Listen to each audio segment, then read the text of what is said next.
I have explained over and over again that there are two enemies of Africa's integration. That is our local elite who do not want to give up their power and privileges as they control our countries and their economies.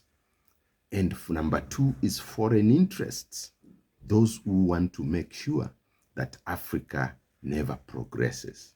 This is what Professor Bethwel Ogot had to say about the impact of foreign interests on the collapse of the East African community in 1977.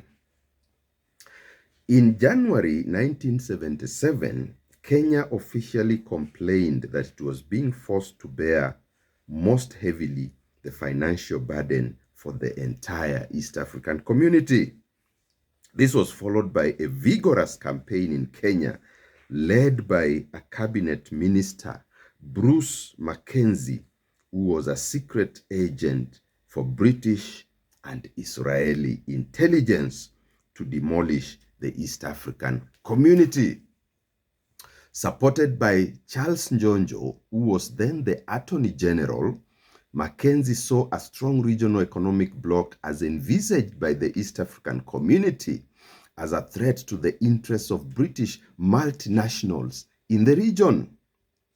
Both of them had Kenyatta's ear, arguing that the East African Airways Corporation was defaulting on its debts to Kenyan banks.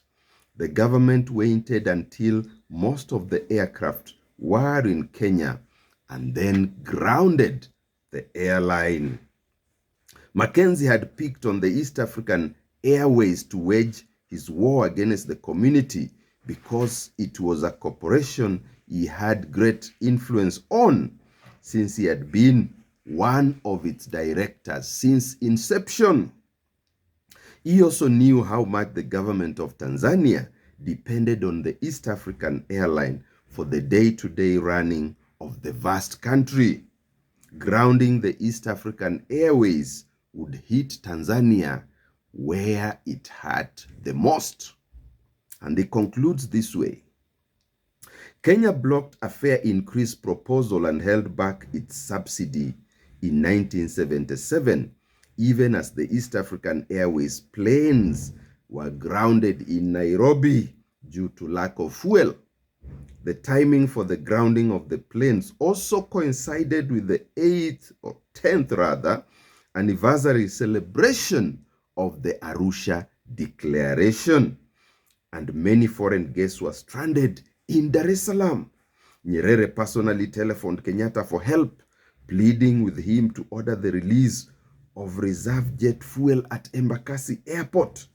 Kenyatta refused, and the East African Airways collapsed in January 1977. This is Bethwel Ogot, My Footprints on the Sands of Time. Professor Bethwel Ogot, thank you.